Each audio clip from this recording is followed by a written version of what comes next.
할렐루야, 주님의 이름으로 평안을 전합니다. 오늘 하나님께서 우리에게 주시는 말씀은 사도행전 12장 1절에서 12절까지 말씀입니다. 그때 헤롯 왕이 손을 들어 교회 중에서 몇 사람을 해하려 하여 요한의 형제 야고보를 칼로 죽이니 유대인들이 이 일을 기뻐하는 것을 보고 베드로도 잡으려 할세 때는 무교절 기간이라 잡음에 옥에 가두어 군인 넷씩인 네 패에 맡겨 지키고 6월절 후에 백성 앞에 끌어내고자 하더라. 이에 베드로는 옥에 갇혔고 교회는 그를 위하여 간절히 하나님께 기도하더라.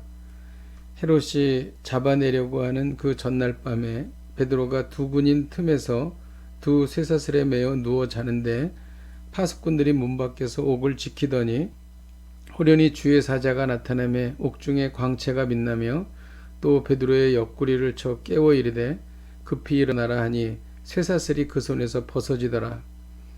천사가 이르되 띠를 띠고 신을 신으라 하거늘 베드로가 그대로 하니 천사가 또 이르되 겉옷을 입고 따라오라 한데 베드로가 나와서 따라갈새 천사가 하는 것이 생시인 줄 알지 못하고 환상을 보는가 하니라.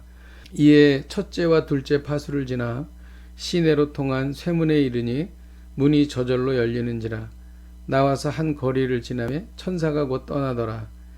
이에 베드로가 정신이 들어 이르되 내가 이제야 참으로 주께서 그의 천사를 보내어 나를 헤롯의 손과 유대 백성의 모든 기대에서 벗어나게 하신 줄 알겠노라 하여 깨닫고 마가라 하는 요한의 어머니 마리아의 집에 가니 여러 사람이 거기에 모여 기도하고 있더라. 아멘.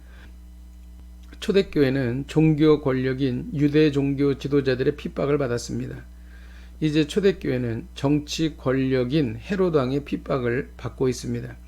세상 사람들이 볼 때 초대교회는 풍전등화와 같았습니다. 하지만 핍박받는 초대교회는 하나님의 크신 도우심으로 오히려 더 번창하고 더 크게 부흥했던 것입니다.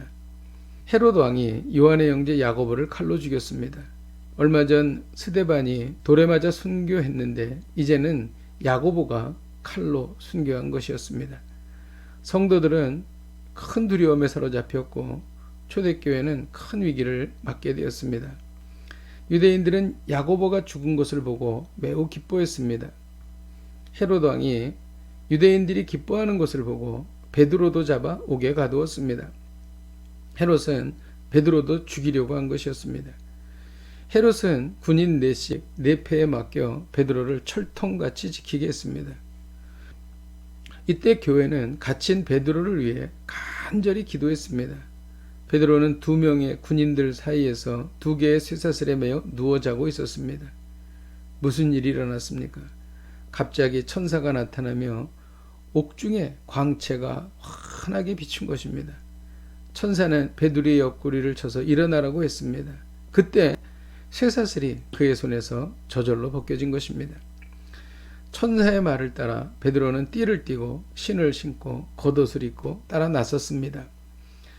철통같이 잠긴 옥문이 저절로 열리고 지나가는 베드로를 파수꾼이 보고도 인지하지 못했던 것입니다. 기적이 일어난 것입니다. 어떻게 일이 일어났습니까? 오늘 본문은 그 이유를 자세히 말해주고 있습니다. 5절에는 교회는 그를 위하여 간절히 하나님께 기도했다고 기록합니다. 12절에도 여러 사람이 거기에 모여 기도하고 있더라 라고 기록하고 있는 것입니다.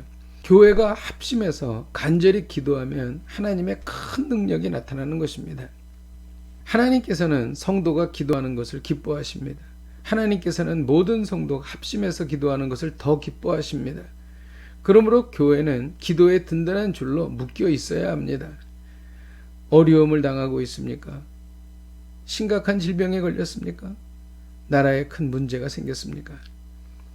교회가 합심하여 간절히 기도해야 합니다.